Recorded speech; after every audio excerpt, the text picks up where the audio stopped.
You are more than gold. You are more than silver. Your name is higher.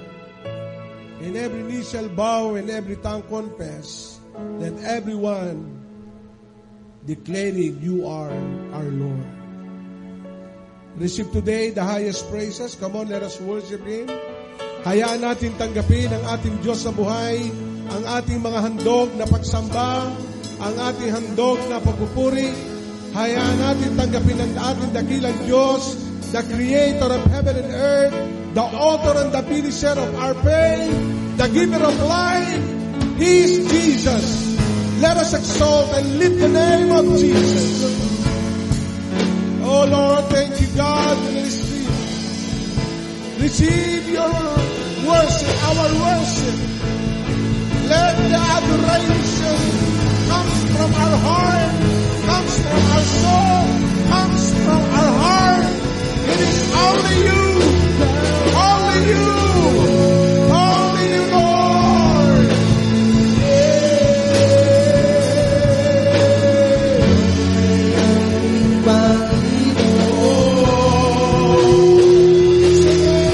Ikaw ay aking Diyos, walang katulad.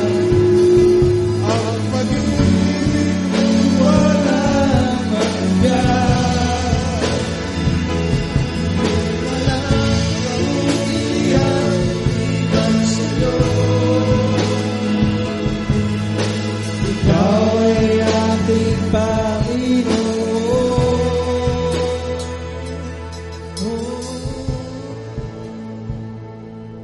Lord, today is a special day, a day of celebration, a day to declare and gather the goodness, a day we declare, oh God, the light. And thank you for the light. Lord, you are the water of life. You are the sustainer of life. And the center of our life is you. Receive all the praise. Come on, church. Come on, saints. Come on, let us declare the goodness of God. Yes, He is Jesus. Hallelujah.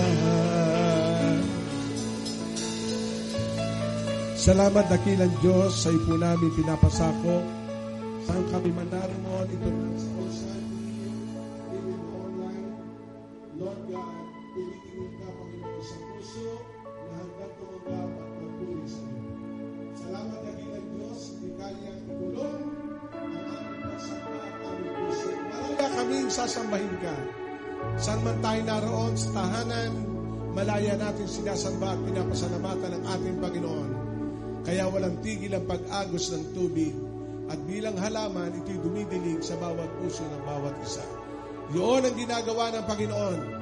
Ang sabi ng Bible sa Psalm chapter 1, it is like a tree planted in the stream of water, and everything you do will prosper. In Jesus' name we declare, Amen. Amen. Praise God. So bago tayo upo, ang nasa sanctuary, kaway-kaway naman.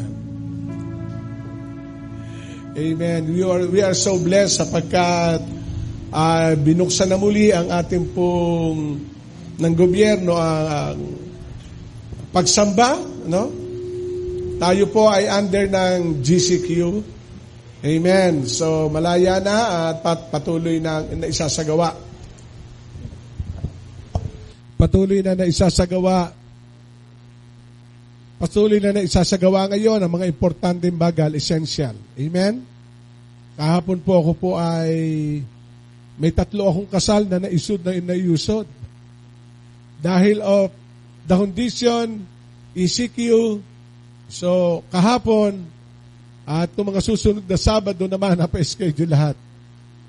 We do believe that 2-3 gather in His name, He is in the midst of us. So no more COVID if we are gathering together. Do you believe that? Kaya tayo man ay nasa tahanan, nasa boarding house, kasi meron po nanunood sa atin nasa trabaho. No?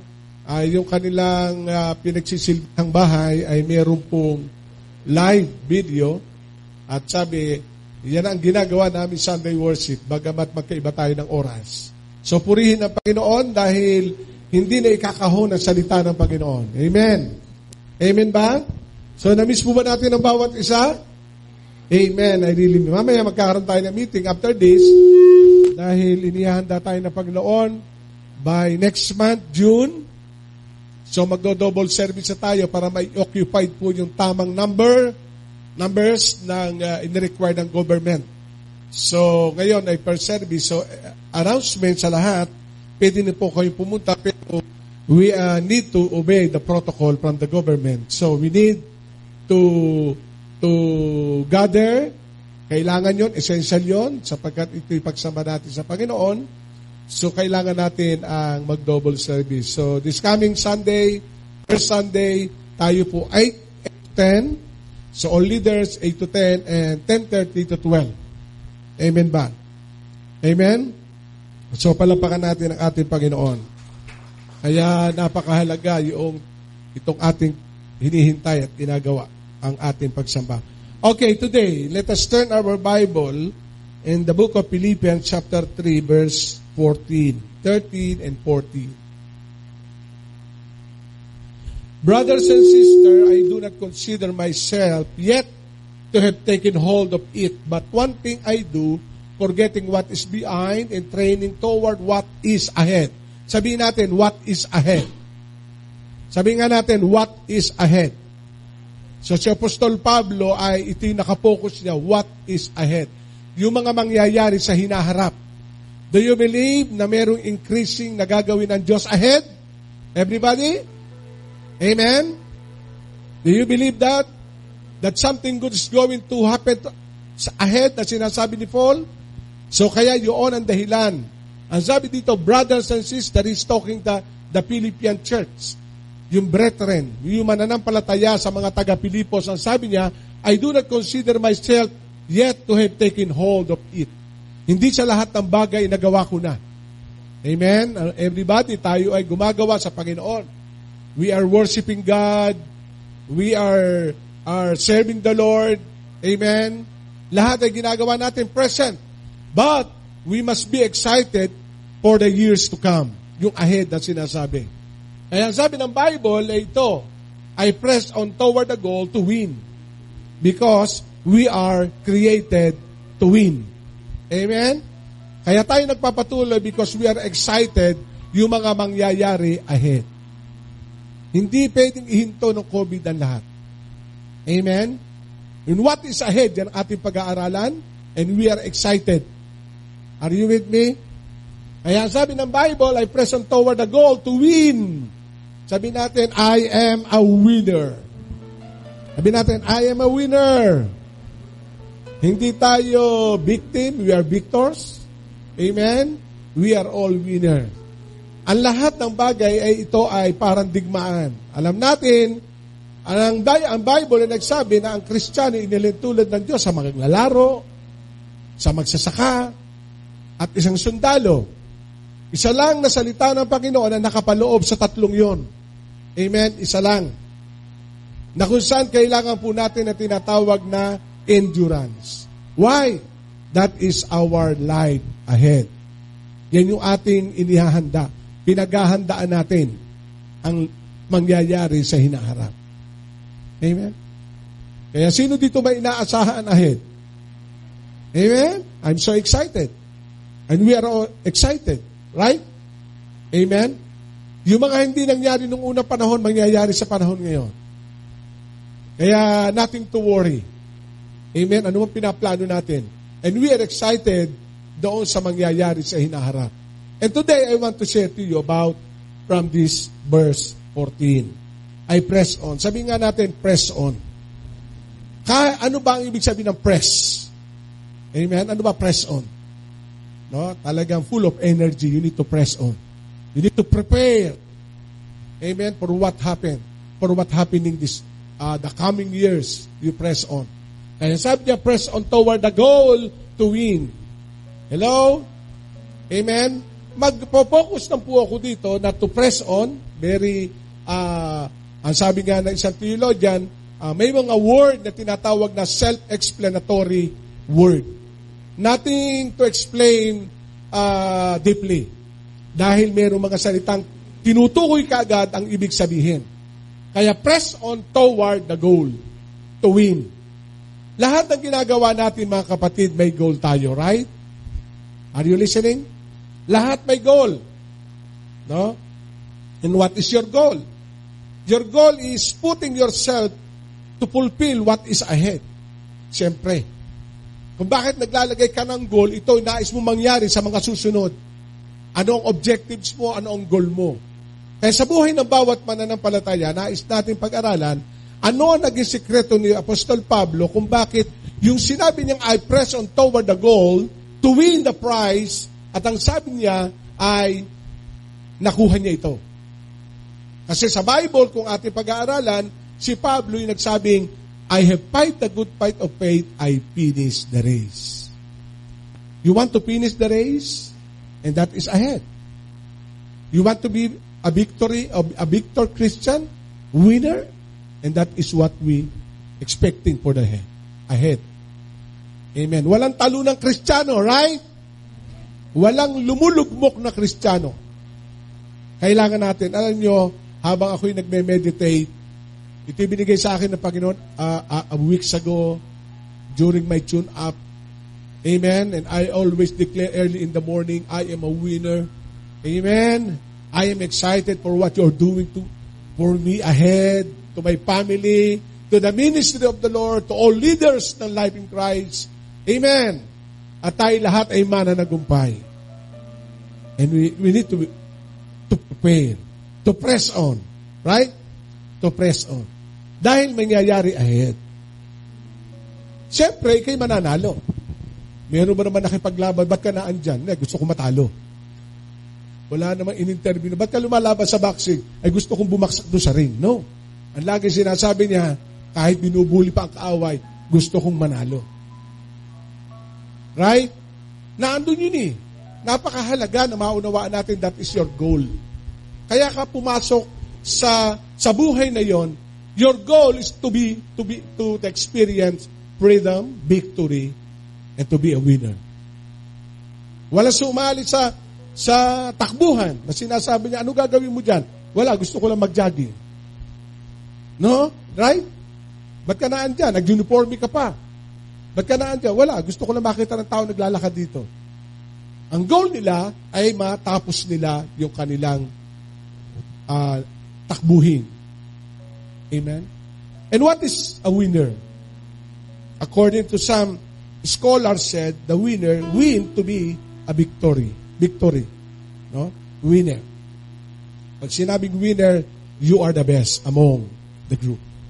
Kaya mayroon tinatawag na first runner-up, second runner-up, third runner-up. Ang basa naman sa iba ay fifth runner-up.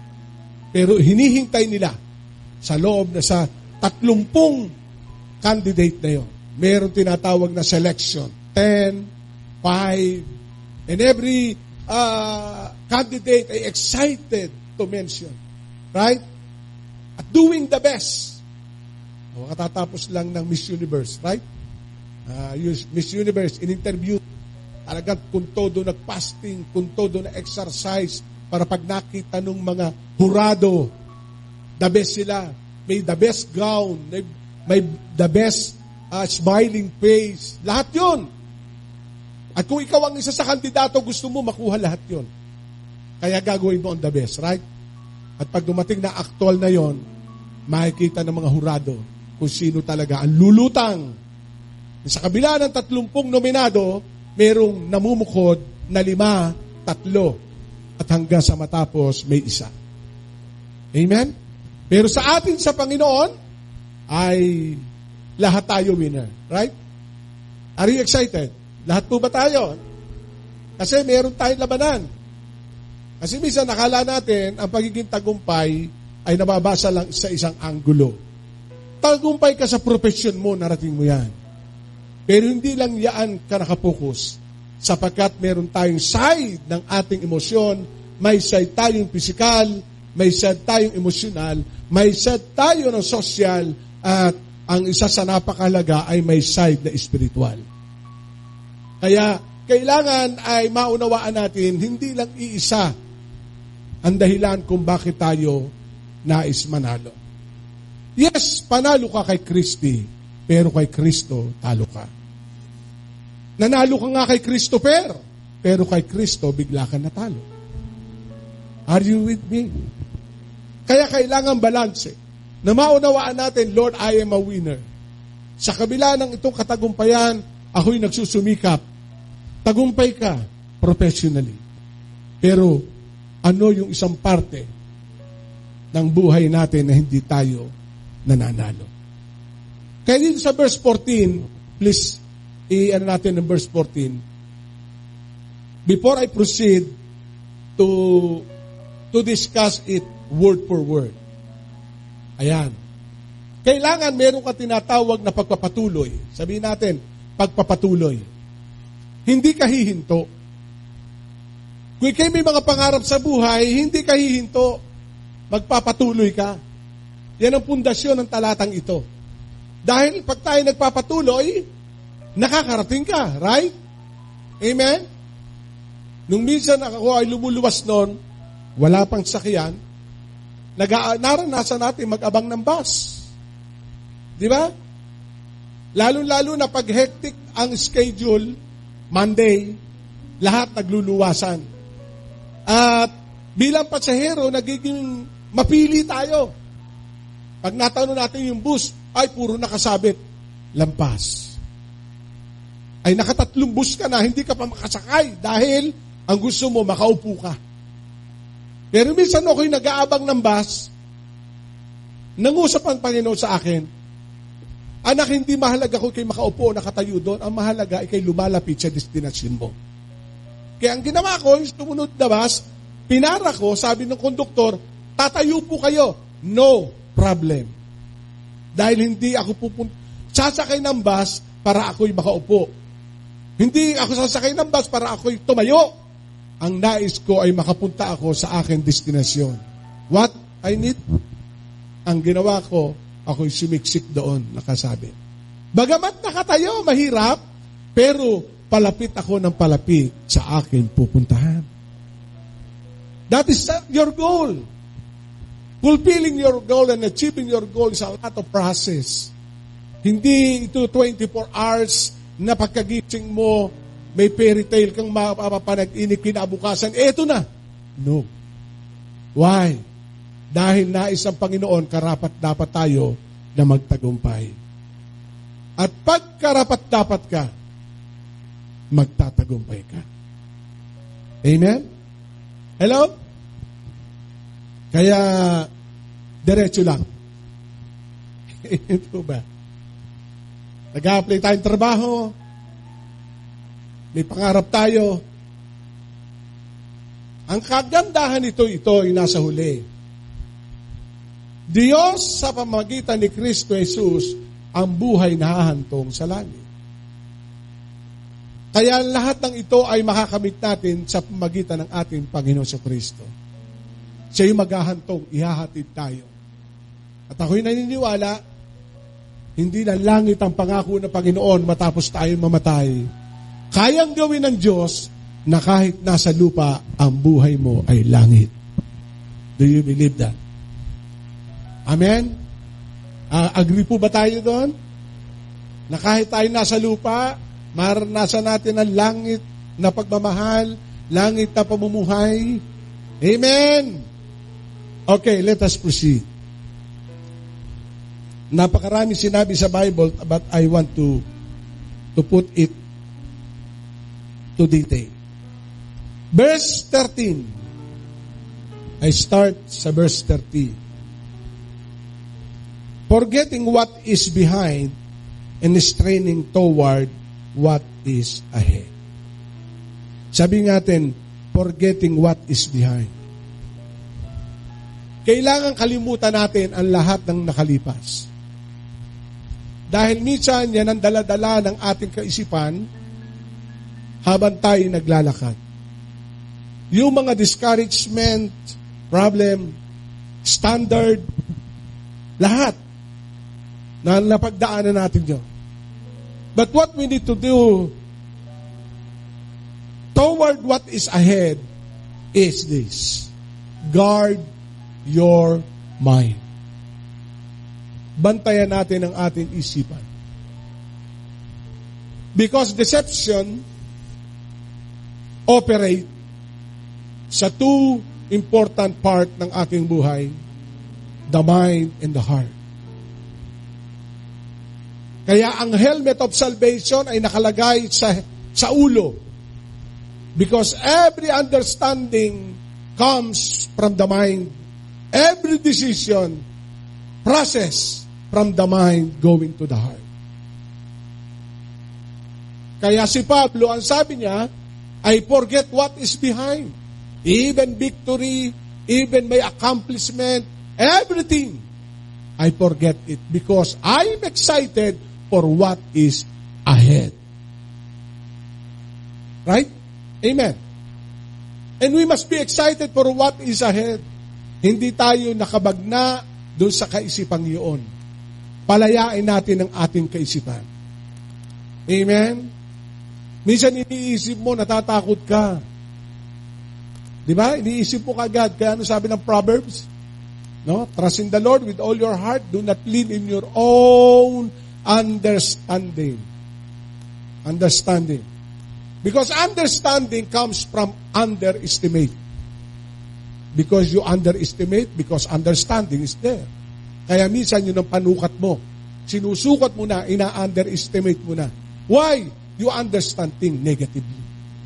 Pag ikaw'y nag-isip na negatibo, lalabas sa action mo, negatibo, yung paa mo, negatibo, aatras ka, aabante ka, aatras ka, aabante ka.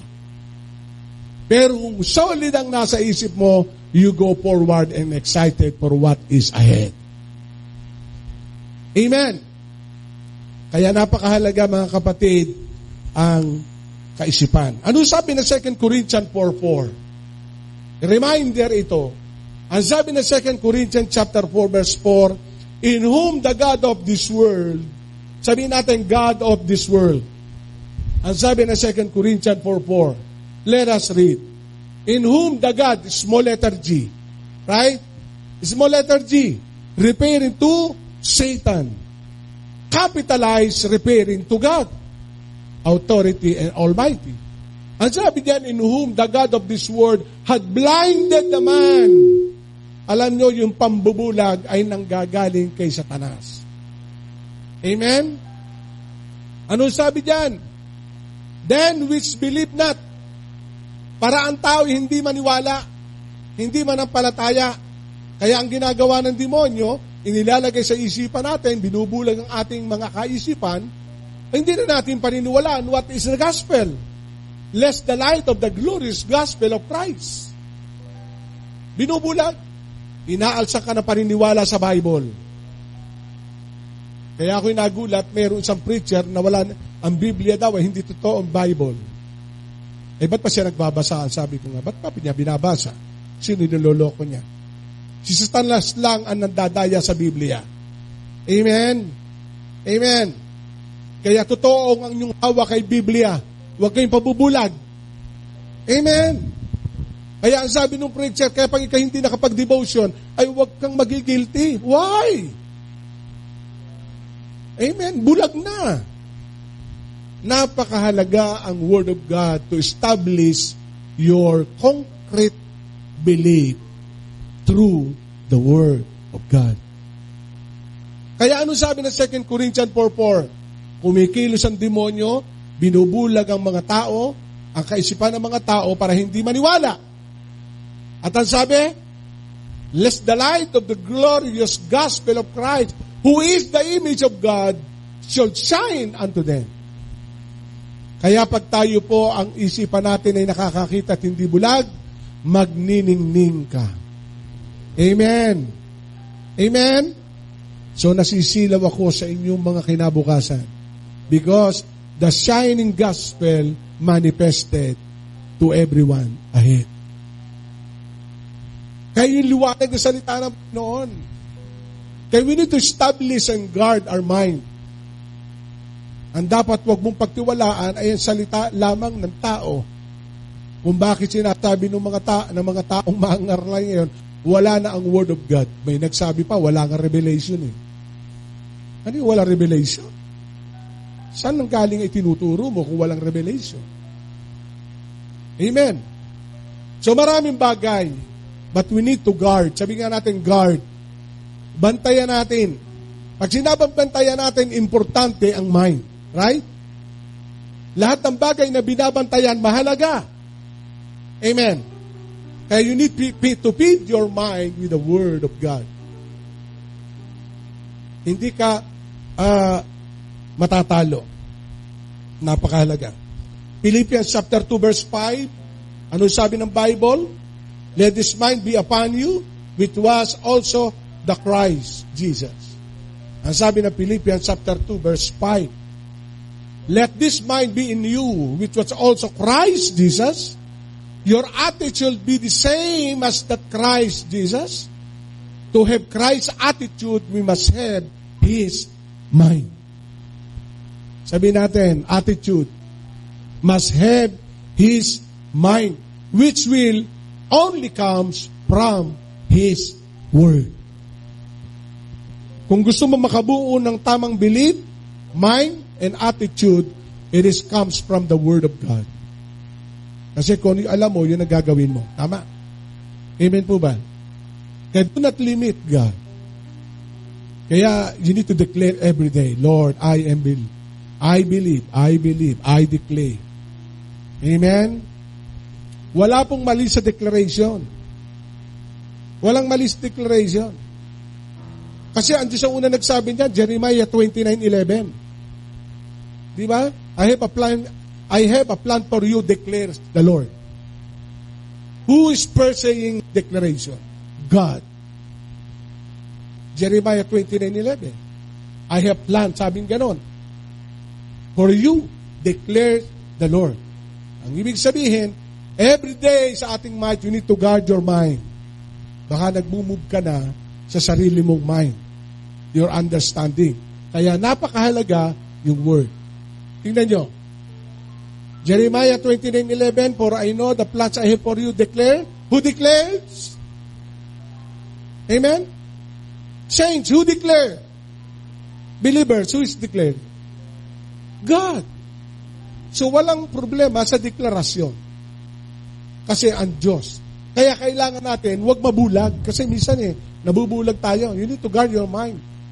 The word of God, Isaiah 55:11, will not return to me void. I will accomplish what I desire. So what we need to do? The word of God. You need to guard your mind.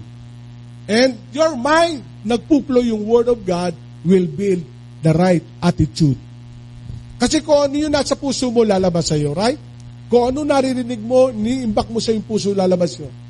Pag punong-puno ang puso mo ng galit, magagalit ka rin sa kapwa mo.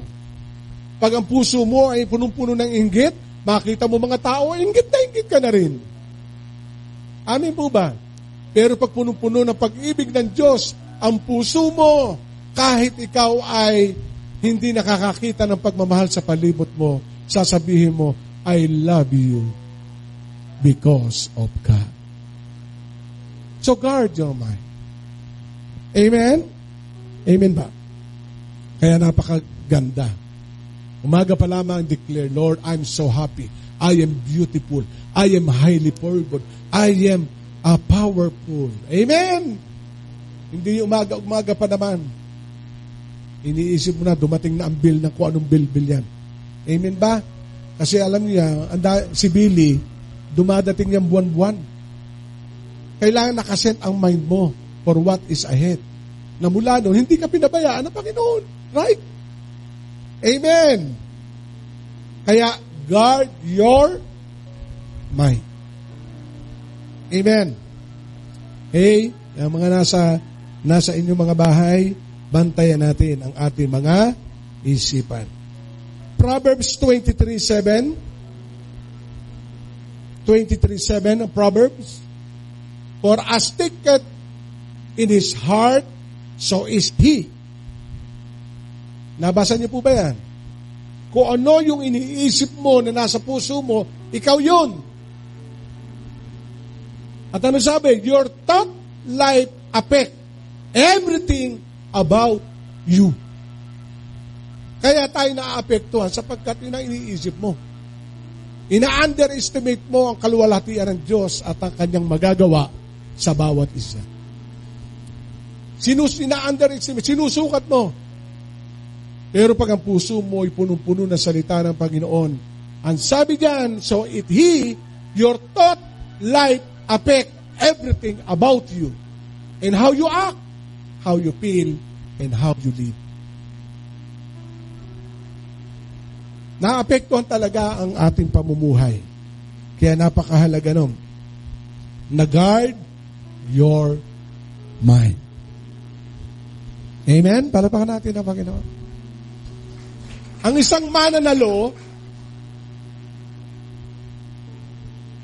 tinitingnan pa lang ang labanan, nasa isip niya, talo na kita. Maraming example, di ba? Si Pacquiao.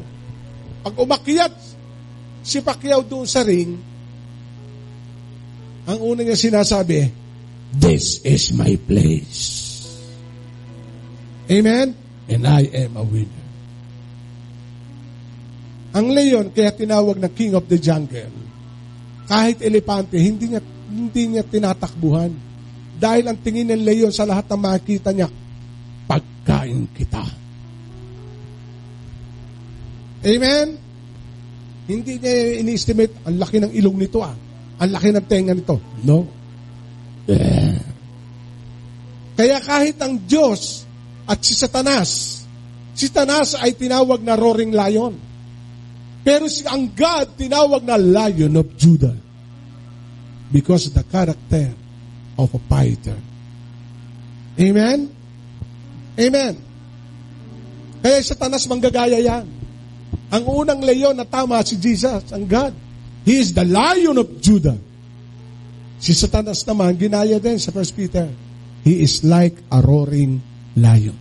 Roaring lion lang. Amen. Umuungol lang yun. Eh, problema, ungol lang, natakot ka na. Amen. Kaya guard your mind. Amen. Then in my outline, meron po ako ditong nilagay, if you think negative thought, you will act in a negative way. I-post nyo na nga lahat yun. Lahat na lahat. If you think negative thought, you will act in a negative way. Kasi negatibo na eh. Amen? Hello? Doon pa lang sa isipan, talo ka na eh. Amen? Nung si Abraham ay sinawag ng Panginoon na ialay ang kanya Isaac, isip pa lamang, panalo na eh. Ano ang sabi ng kanyang anak ni Isaac? Ay, Daddy, handa na ang lahat ng ating gagamitin paghandog. May kahoy. Lahat. Nasaan po ang alay? Alam ni Isaac, hindi alam ni Isaac na siya ang alay, alam ni Abraham. But, think about this positively. Ang sabi ni Abraham, God will provide.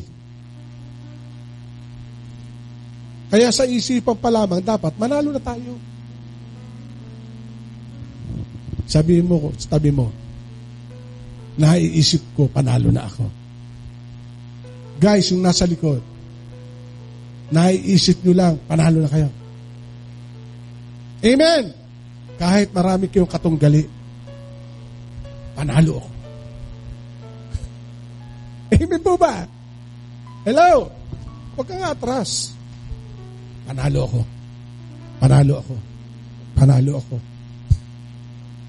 Hello? And if you think sad things, you will be sad. Kaya bawasan natin ang manuod ng malulungkot. Hindi nyo ba alam pag kayo nanunood ng bugbugan at ikaw ipabordo sa bida? Pag nabubugbog yun, may galit ka. Sa Mindanao nga ay sinihan. Ang palabas isang bala ka lang ni Fernando. Nabugbog si Fernando. Yung Muslim na nanunood, talaga may armalat eh. Nirat-rat yung screen eh. Ipagtatanggol kita! Brrr! Nadala yung kanyang emosyon ng kanyang napanood. Kaya iwas-iwas tayo dun sa mga iyakan. Amen. Kasi ibinabalik ko, nga, parang ako yung napapanood ko. Parang ako yan eh. Biro mo, nakuha ka agad ikaw nung napapanood mo. Sumamatuloy ang loob mo. Kaya paglabas mo ng television mo, nakasimangot ka na. Ikaw kasi sino yun. Kaya tayo manood ng masasaya. Amen. If you think sick, you feel sick. Amen. Alam niyo, una akong naturuan dito.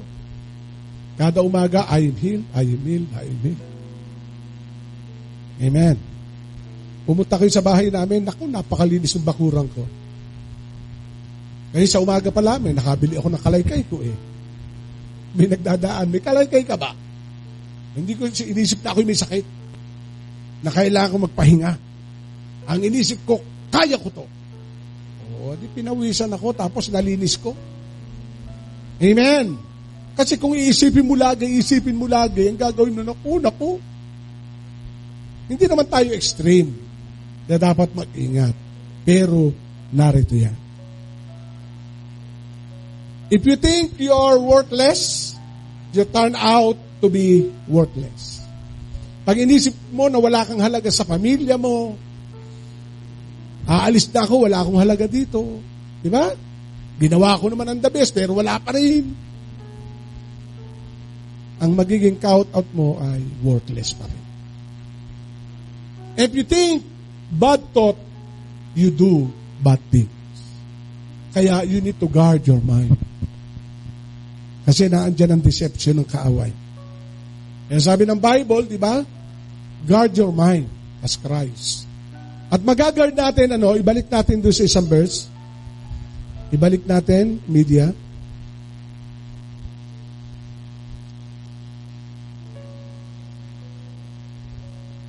Philippians. Let us visit again.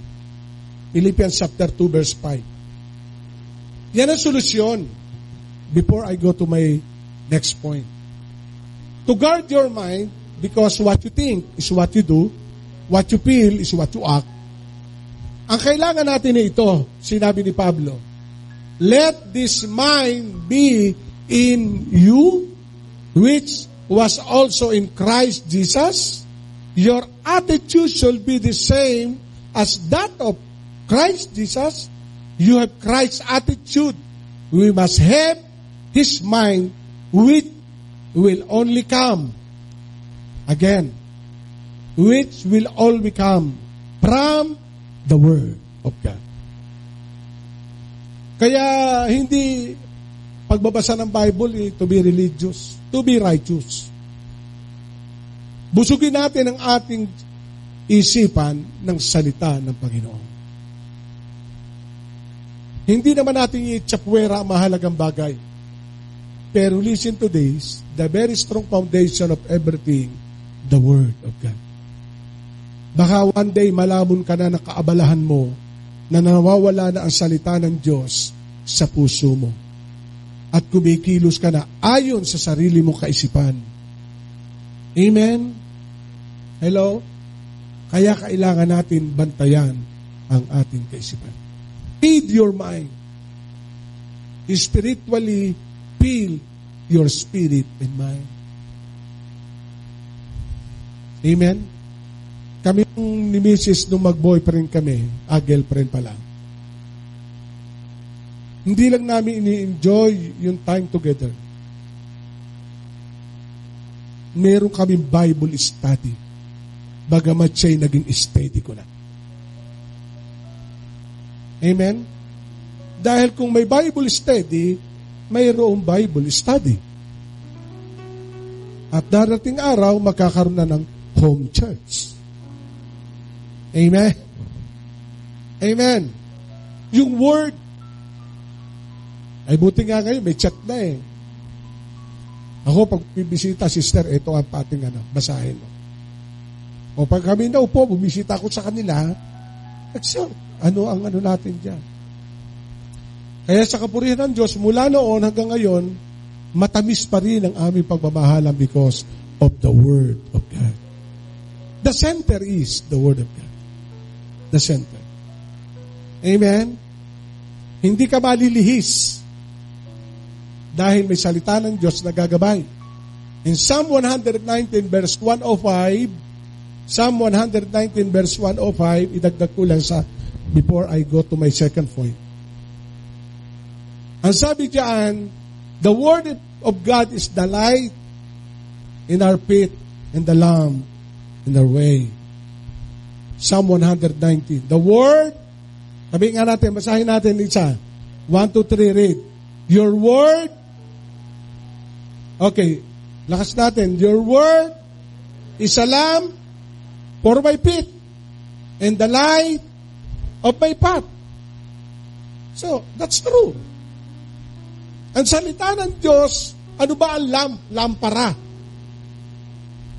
Amen? Yung light in our path. Tingnan natin ang pagkakaiba, ha? Sabi nga, lamp to our feet. Yung lamp, bit-bit mo yan na nakalapit sa paa mo. Right? Yung light, malaki yan, light. Light in your path. Pero in your feet, individual. Kaya ang Word of God will guide you step by step the Word of God. Because the lamp in your feet, lampara. Pero another one is mas malaki. Light in your path, yung daan na mismo ay ibibigay sa iyo ang kaliwanagan. Amen. Amen. Pero wag niyong gagamitin, si Jonas lang ang gumamit nito, nagpalabunutan. Yung nasa bangka. Amen. Nagpalabunutan. Lord, sa siyam na ito, ang dami naman. Sino po dito ang the best? Pwede, pero Word of God. Hindi sa desisyon mo, kundi doon sa tao na pipiliin mo, meron ding Word of God. Right? Hindi lang yung way ng decision mo, Word of God, kundi yung tao kailangan filled ng Word of God. Because good attitude comes from the Word of God, like Christ Himself. Because Jesus is the Word became flesh. Amen? So guard your mind. And I assure you, you are the winner. Amen. Sigurado ka. Amen. O kaway-kaway, sabihin mo, sigurado ka bro. Sigurado ka sister, hindi ka magkakamali. Kung ang guide mo is the Word of God. Amen? Number 2.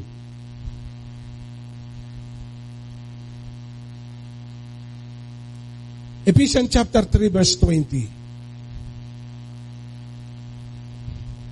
Ang sabi dito, Ephesians chapter 3 verse 20, Amplified version ang ginamit ko. God is able to do super abundantly. Sabihin natin, super abundantly. Alam nyo, nung binabasa ko to sa NIV, medyo gumaan. Pero nung binasa ko ang Amplified Bible, super. Sabihin natin, super. Kaya hindi lang abundance ang mararanasan mo, kundi may super. Do you want super abundant? Kasi maybe your abundance with your own work, you with your own ability. Yes. Your life ahead magiging abundance. Pero itong point number 2. Super abundance ang mararanasan mo if you give and get the best. Sabihin natin, best. Eh, pwede ba naman ikaw ilalami yung sarabanan ni Lord, pwede na ako number 5. Okay lang na 5. Yes! Pwede. Pero kung ikaw dapat, best. Kung may pagpipilian ka, yun the best. Right? Amen. Kaya ako'y nagpapasalamat. Ako pinili ni Mama Susan, ako'y naliligaw eh. Amen ba? At pasalamat din siya sa napili ko. Praise God. Kasi the best ang regalo ng Panginoon. Amen. Tayo dadali ng Diyos ng the best. Hindi yung huli-hulihan. The best. Kaya sabi ko nga, the best ang ibibigay sa inyo. Pag may humihingi sa akin ng payo, the best ang ibibigay sa iyo ng Lord. Aking mga anak, the best ang ibibigay sa iyo ng Lord. Amen ba? Kaya dito ang sabi ng Bible, balik tayo. God is able to do super abundantly for over the above all we dare ask and think, infinitely beyond our highest prayer. Sabi natin, highest prayer, desire, thought, hope, and dreams. What is your desire? Get the best. Right? Give the best. Highest prayer, do your best. Thought, do your best, and hope. And God will do the rest. Siya gagawa. Amen? Amen ba? Yung nasa likod ang sweet. Praise God. Aking pastor. The best. Di ba? Amen. Hallelujah. Kasi ang Diyos ang nagbibigay ng the best. Kasi may standard ng Panginoon, di ba? Pero hindi na tayo tumitingin sa outward appearance. Especially inwardly. Napakahalaga. Kaya sabihin natin, do the best, give the best, and get the best.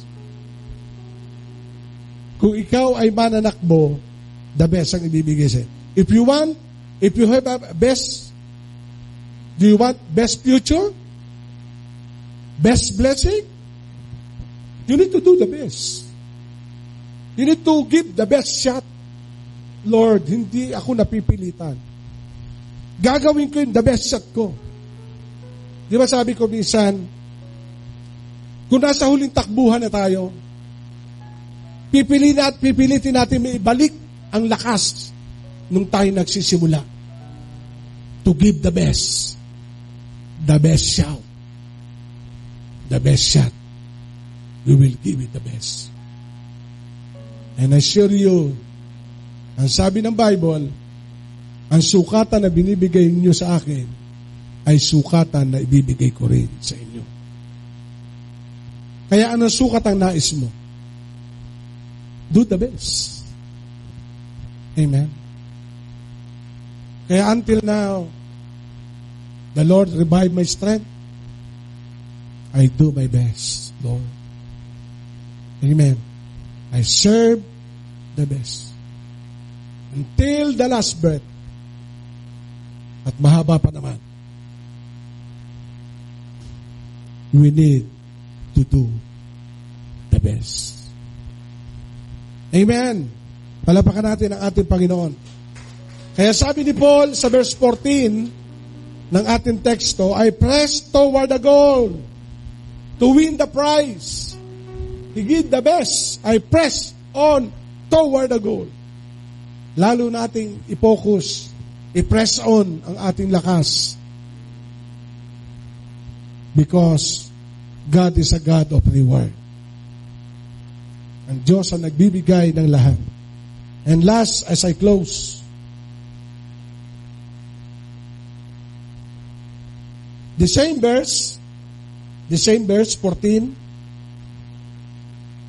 I press, or another translation of it is press on toward the goal to win the prize. Sabihin nga natin, to win the prize. Kaya dito mga kapatid, siguradong mananalo ka kasi nag-press on ka eh. Nag-run ka eh.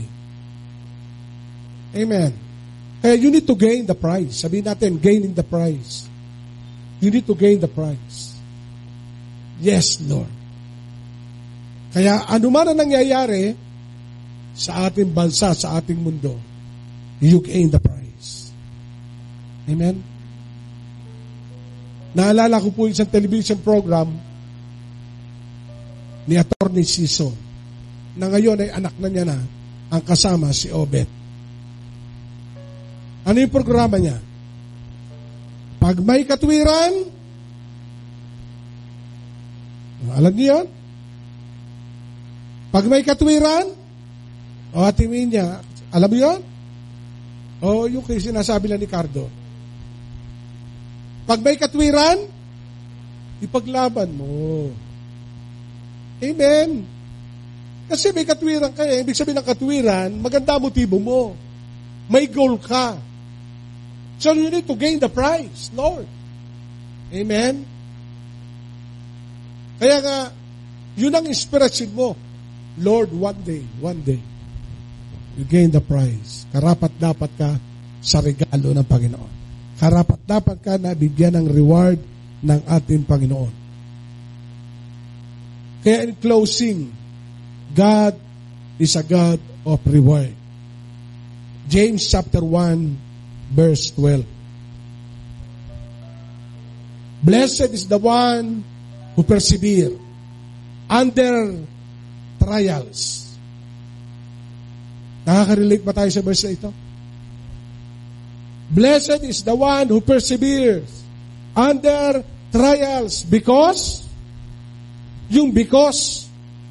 having stood the test, that person will receive the crown of life.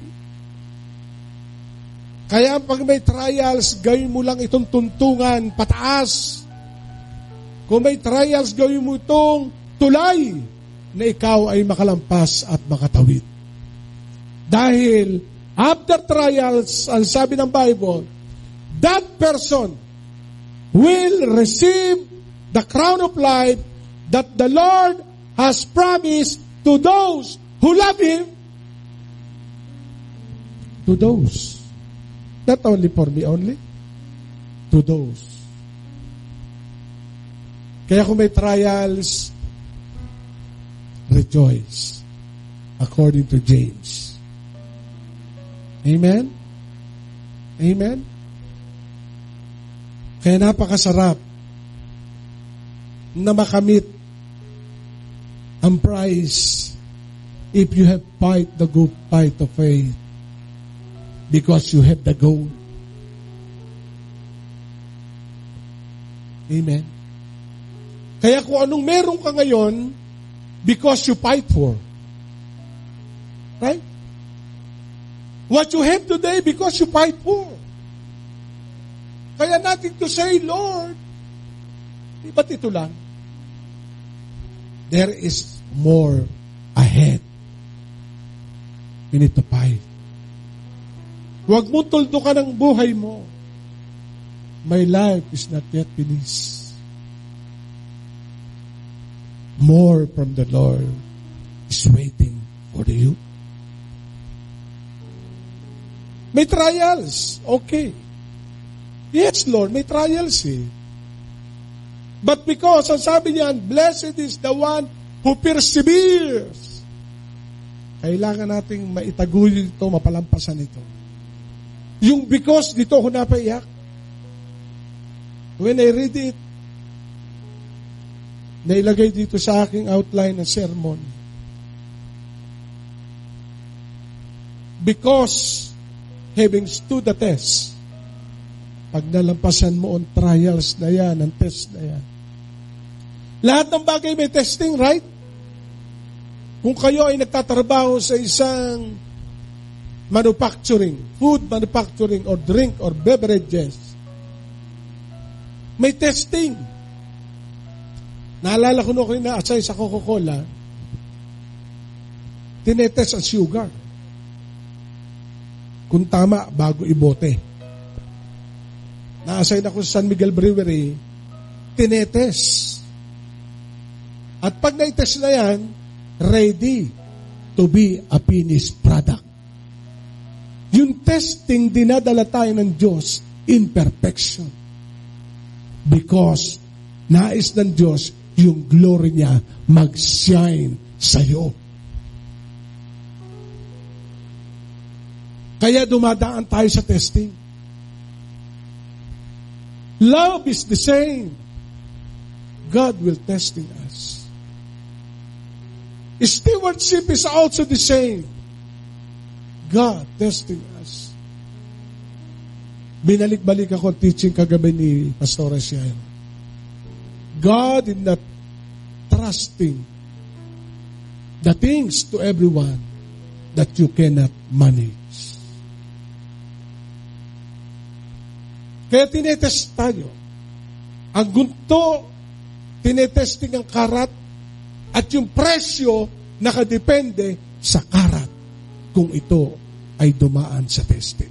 Hindi lamang sa bigat. Gumagaan, nagiging puro ang ginto. Walang halo. Ito may halo. Pero pag dumaan sa karat ang testing, lalabas kakaunti pala. Kaya allow testing. Amen? Pero sabi ng Panginoon, that person will receive the crown of life. Korona ng buhay that the Lord has promised to those who love Him. Are you excited? Hindi natin alam. Sabi ng doktor ko, magpabaksin na raw ako. Sabi ng aking doktora, wag. Amen. So, Diyos ang magbibigay sa atin ng proteksyon. Pero nire-required. I'm not discouraging everyone na kayo magpabaksin. No po. Your conviction, good. Amen? Wag lang tayo magpapadala doon sa mga napapanood natin sa Facebook na nilalagyan ng magnet. Hindi natin alam yung mga, alam nyo, lahat may oposisyon. Amen? Kaya in closing, napakahalaga. Hindi tayo dadali ng Diyos na sa tayo'y matatalo. Nagtaya ka ng buhay, buhay ang reward mo. Tinaya mo yan eh. Di ba? Kaya yung word ko nga sa Facebook pananampalataya.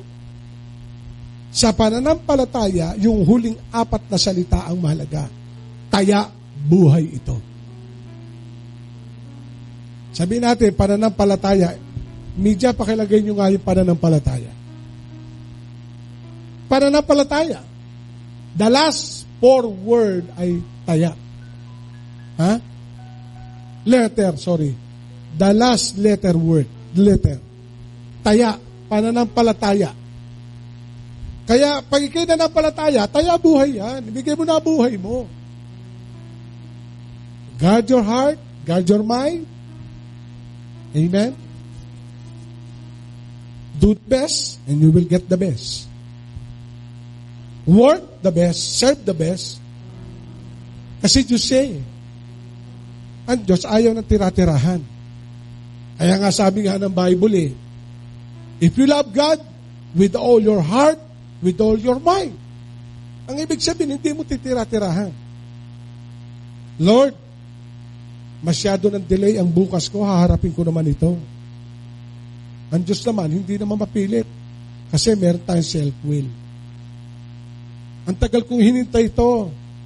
Baka naman sa oras na ito, pagbigyan mo ako. Ito naman ang asikasuhin ko, kaya Lord, diyan ka muna. Hindi muna ako maglilingkod sa iyo. Hindi ko muna gagawin ito. Ito muna. Ay ang Diyos, mapagmahal. At sabihin ng Diyos, sige anak. Pero tandaan mo, pag hiwalay ka na sa Diyos, sino magbabackup sa ay ginawa mo, pinagbigyan ka ng Diyos eh. So ginawa mo, inano mo yon, nakapagpagawa ka nito, inaskas to, nabili mo to, lahat. Tapos sa kalagitnaan, bigla nagka-problema. Babalik ka na naman sa Diyos. Eh sabi ng Bible, in everything you do, put God first. Genesis 1:1. In the beginning, God. Huwag natin aalsin ang Diyos. Amen? Kayang harapin mo ang lahat ng bagay, personal, negosyo man yan, o anumang pangarap mo. But the strong foundation, think about this, the Lord. no other foundation that God will lay down. The strong foundation, the cornerstone, Jesus Christ is the cornerstone. Ilalagay natin. Doing your dream, okay. Pero lagyan mo ng cornerstone. Career, do. But ilagay mo cornerstone. Personal lives, okay. But put the cornerstone. Everything. Makikita mo, isusustain ng Diyos yun. Kaya, dadali ng Diyos tayo sa pagkapanalo. We are not defeated. We are not a victim. We are a victor. Receiving the crown of life. Kaya, when God said, Genesis 1:1, in the beginning, God create. If you put God first, God create. Not you. If you put God create. Nalikha niya nga ang heaven and earth. Ay ikaw, wala ka pa tayong katuldok dun sa earth. Yan ang Diyos natin. God create the best what is ahead. Tayo po tumayo. And everybody is excited. Amen? Amen?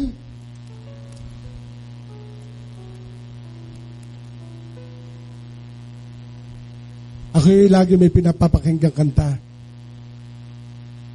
Pag-aaralan nila. O kaya daw. Praise God. Bless na bless sa kantang yon. I will fight for you. I will. Steve Cuban. Kumanta na. Pwede natin kantahin? Yuri, please play the bass. Drum set. Drummer. Amen. Jesus fight for you. God fight for you. Si Lord ang magtatanggol sa iyo. Ano man ang ating naranasan, God fight for me. He's fighting the death. He's fighting for the sickness. He's fighting even poverty, everything. God fighting for you. Si Lord ang magtatanggol sa iyo. Amen? Okay, shall we clap our hand before we pray? Yes! Come on, stand up. Yung nasa bahay, nasa online, God fight for you. You are a winner. We are not a victim. We are a victor. Amen. Yes. And I will fight for you. Yes. I will fight for you. By the power of my spirit, says the Lord. Yes. I will fight for you. I will see you through. By the power of my spirit, says the Lord. I will fight for you. I will fight for you. By the power of my spirit, says the Lord. I will fight for you. I will see you through. By the power of my spirit, says the Lord. In the day of the battle, you'll be fearless. Yes. In the midst of the storm, you will prevail. As you lift up the mighty name of Jesus. Let the mighty name of Jesus be around. And my church, and you will never fail. I will fight for you. I will fight for you. By the power of my spirit, says the Lord. I will fight for you. I will see you through. by the power of my spirit, says the Lord. Let's declare, I will fight for you. I will fight for you. By the power of my spirit, says the Lord. I will fight for you, and I will see you through. By the power of my spirit, says the Lord. By the power of my spirit, says the Lord. By the power of the Spirit. By the power of my spirit, Says the Lord. says the Lord. Okay, let us pray. Lord Hallelujah, God, we Jesus. declare today you fight for us. You fight for our families. You fight our business, for our business. We fight for us, oh God. And we declare the devil is no power. We declare no blindness. We declare freedom. We declare healing. We declare revival. We declare blessing, financial breakthrough. We declare it in the name of Jesus. And everybody said, Amen and amen. God bless you.